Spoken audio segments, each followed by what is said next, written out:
and that psychological advantage evaporates. I know that in many instances that has happened, and it has just made all the difference. The psychological dynamic is really the most important. So I would advise people that find that they are experiencing this is to connect with others. That it would be important for them to do, whether it be with our group or with another group. Just to find, search out through the internet those groups that are meeting to support each other and to network. Second of all, I would recommend for this person not to go to the police, as I mentioned earlier, with this matter, because in many instances they have been instructed to send or to forcibly take someone to a psychiatric institution for complaining about this type of matter. So the police are not the person, not the agencies to complain to. And also, I would also recommend that that targets who find themselves victims in this situation to document everything that's happening to them for legal purposes and also for investigative purposes. One of the goals that we have is for Congress to investigate this matter. And at that point, at that time, all the information that they have gathered would come into play. So documenting is very important. So to review, connecting with others, avoiding going to the police, and documenting. Those are the three things I would recommend that anyone who would find themselves victims to do. Derek, who do you think would be involved in organized stalking? What levels? Where do these people come from? But that's a good question. We do have our suspicions.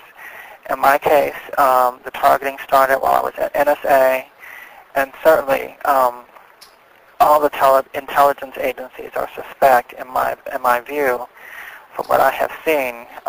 NSA, the FBI, the CIA, and the others. The CIA has been in court recently, in recent years, for the type of things that we're complaining about, the mind control experiments that they have sponsored, has been a subject of legal action. So definitely the CIA, the FBI, and some of the others, as well as the military intelligence agencies, are the ones that we feel should be looked to for this type of, who are perpetrators of this activity. Do you feel there's a hierarchy to these stalkers? They come on all different levels. They're not just highly well-educated, well-paid individuals. Do you think there are all different levels to these stalkers? Well, naturally, yes, there is a type of hierarchy.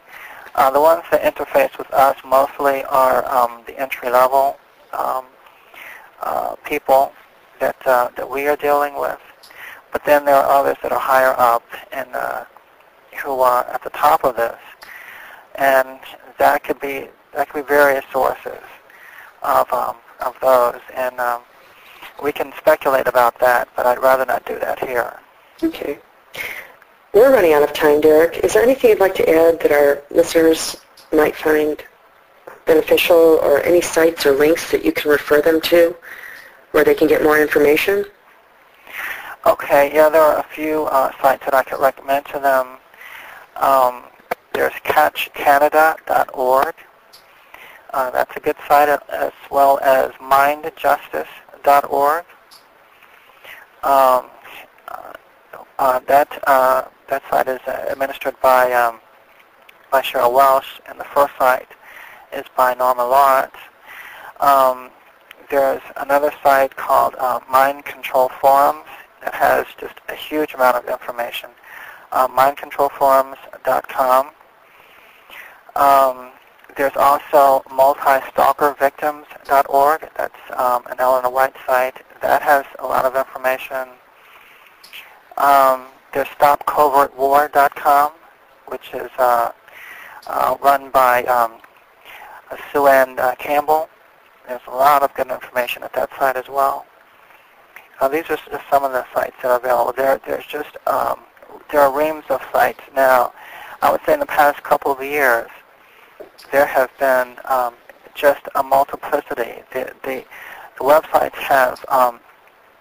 have increased exponentially.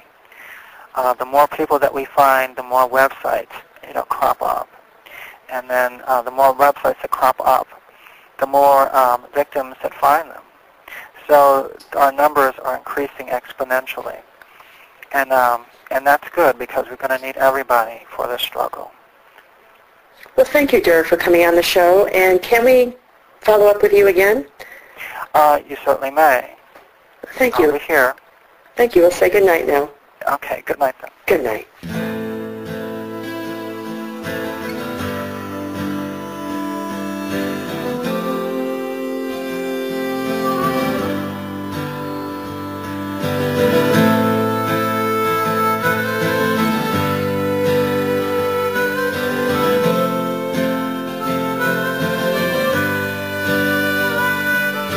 Gunshots shatter in the peace of night. Just another firefight for the people of this little town.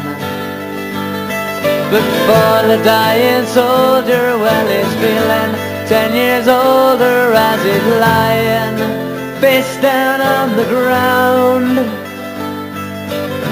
All the words that are in his head and all the words his mother said, and she would put him to bed back home. Yeah, Daddy, well, he died in the Falklands, fighting for another man's cause. And your brother, he was killed in the last war. And your mother, well, she's lying home alone.